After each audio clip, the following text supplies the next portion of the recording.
Porn industry का सच, कैसे free content से बनता है अरबों का बिजनेस। अर्थशास्त्र में एक बहुत मशहूर लाइन है, there is no free lunch. मतलब जीवन में कुछ भी वास्तव में मुफ्त नहीं होता, और अगर कोई चीज आपको मुफ्त में मिल रही है तो समझ लीजिए गुरु, कोई ना कोई खेल जरूर चल रहा है। आज हम बात करने वाले हैं ऐसी ही एक चीज की जो दिखती है फ्री, पर असल में इसके पीछे छुपा है एक पूरा अरबों डॉलर का कारोबार। हम बात कर रहे हैं एडल्ट कंटेंट की। एडोलसेंट के मौसम में, तन्हाई के आलम में मैं कमरे की कुंडी लगा आया, फोन का इनकॉग्निटो मोड भी खोल आया। अब अकेला हूं तो देख लेने दो, इंटरनेट ऑन करके ये नीला समंदर पी लेने दो।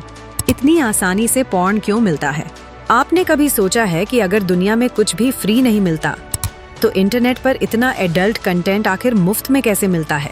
क्या ये कंपनियां हमारा कुछ ले रही हैं? क्या हमारे समय, हमारी आदतों या हमारे डेटा के बदले ये कुछ कमा रही हैं? ये बिजनेस शुरू कहाँ से हुआ? साल था 1943। अमेरिका में एक युवक ह्यू हेफनर ने अपनी किचन टेबल पर एक मैगजीन बनाई, नाम रखा प्लेबॉय। कवर पर थी मर्लिन मनरो की तस्वीरें, अंदर न्यूड फोटोज का कलेक्शन। यह पहली बार था जब कामुकता को व्यापार में बदला गया। और फिर यह बिजनेस सिर्फ तस्वीरों तक सीमित नहीं रहा। VHS टेप आए, DVD आए, और अंत में इंटरनेट ने तो पूरे खेल की परिभाषा ही बदल दी। एक नई क्रांति। 1990 के दशक में जब इंटरनेट आम लोगों तक पहुंचा तो एडल्ट कंटेंट भी प्रिंट और DVD से निकलकर वेबसाइट्स पर आने लगा। पहले ये वेबसाइट्स सब्सक्रिप्शन बेस्ड थीं, पैसे दो और कंटेंट देखो। लेकिन फिर 2005 में एक नया ट्रेंड आया, ट्यूब साइट्स का। जिस तरह यूट्यूब बना था पब्लिक वीडियो के लिए, उसी तरह बन गई हजारों adult tube sites. Free content का बाढ़ और पायरेसी का तूफान। इन ट्यूब साइट्स पर जो कंटेंट डाला गया वो ज्यादातर पायरेटेड था, यानी ओरिजिनल प्रोड्यूसर की अनुमति के बिना उनके कंटेंट को अपलोड करना। इससे इंडस्ट्री को सालाना $2 बिलियन से ज्यादा का नुकसान होने लगा। और फिर आया माइंडगीक। एक कंपनी ने इस बिखरी हुई दुनिया को मोनोपोलाइज कर लिया। नाम था माइंडगीक।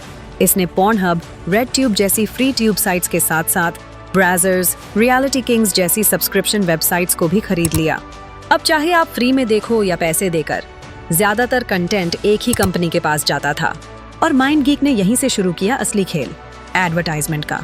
एडवर्टाइजमेंट से कमाई का खेल। इन ट्यूब साइट्स पर यूजर्स को फ्री कंटेंट के साथ साथ भर भर कर विज्ञापन दिखाए जाते हैं। ये विज्ञापन होते हैं sex toys, dating apps, virtual girlfriends या सब्सक्रिप्शन साइट्स के लिंक के। हर क्लिक, हर व्यू, हर सेकंड पैसा बनता है। और इसी मॉडल ने पॉर्न इंडस्ट्री को अरबों डॉलर की कमाई दी। एक्टर्स को कैसे मिलते हैं पैसे? एक्ट्रेस वैलेंटीना नापी बताती हैं कि एक रेगुलर सीन करने के उन्हें करीब $90,000 मिलते थे। जो स्टार होती हैं वो साल में $3-4 करोड़ तक कमा लेती हैं, लेकिन मेल एक्टर्स को बहुत कम पैसा मिलता है। और यह सब एजेंट्स के जरिए होता है, जो उनकी कमाई का 10-15% तक कमीशन लेते हैं। ये इंडस्ट्री कितनी बड़ी है? इंटरनेट पर कुल वेबसाइट्स का 4% एडल्ट कंटेंट से जुड़ा है।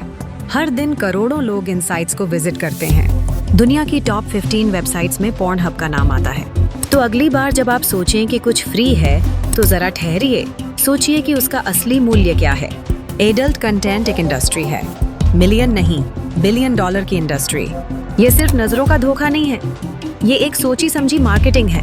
अगर आपको ये वीडियो पसंद आया हो तो लाइक कीजिए, शेयर कीजिए और सब्सक्राइब करना मत भूलिए।